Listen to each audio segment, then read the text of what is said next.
ఒకానొక కాలంలో శంభుడు, నిశంభుడు అనే ఇద్దరు రాక్షసులు అసాధారణమైన శక్తులు సంపాదించారు.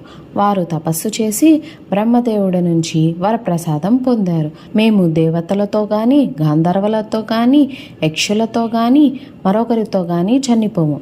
కేవలం స్త్రీ చేతను మాత్రమే మేము నాశనం అవుతామని వరాన్ని పొందారు.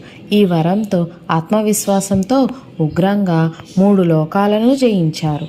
దేవతలను వారి స్వర్గం నుండి బహిష్కరించారు. దేవతలు తమ సింహాసనాలు కోల్పోయి బాధపడుతున్నారు.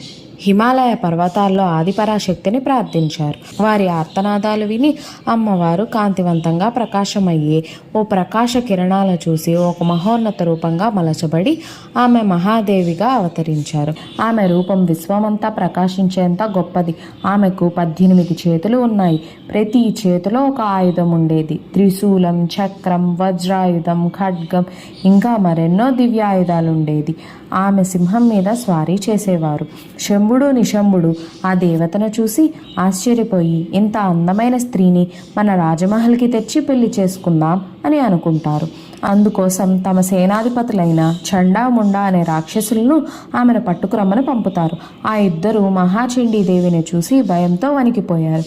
కానీ దురహంకారంతో యుద్ధాన్ని సాగించారు. ఆ సమయంలో దేవి కోపంతో తన 3వ కన్ను తెరిచి ఆ కన్నులో నుంచి ఓ భయంకరమైన రూపం బయలుదేరింది. అది కాళీమాత.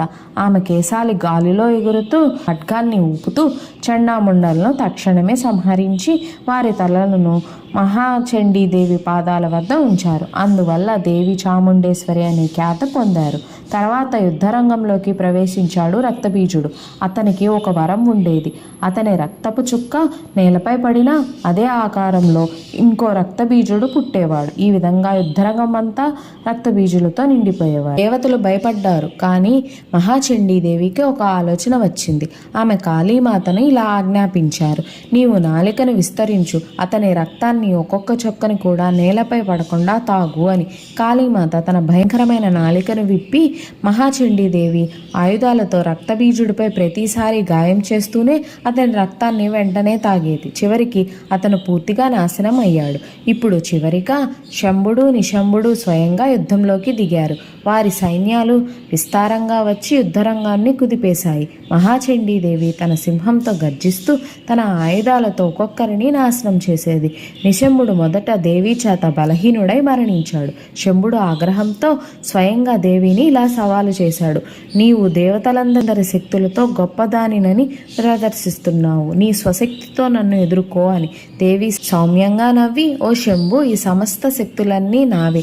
నేను ఆదిపరాశక్తిని. నాలో నుండే సృష్టి, స్థితి, లయ జరుగుతాయి అని చెప్పి ఆమె త్రిశూలంతో అతన్ని పొడిచి నాశనం చేసింది. శంభు, నిశంభుల సంహారంతో రాక్షసుల అణిచివేత ముగిసింది. దేవతలు తిరిగి తమ స్థానాలను పొందారు. ఆకాశం మళ్ళీ ప్రకాశించింది. పుష్పవర్షం కురిసింది. దేవతలు ఆనందోత్సాహాలతో మహాచండీదేవిని స్తుతిస్తున్నారు. ఆమె అందరినీ ఆశీర్వదించి, ధర్మం ఎప్పటికీ అధర్మాన్ని జయిస్తుంది, నా భక్తులకు ఎప్పుడూ రక్షిస్తాను అని చెప్పి తానే అదృశ్యమవుతుంది.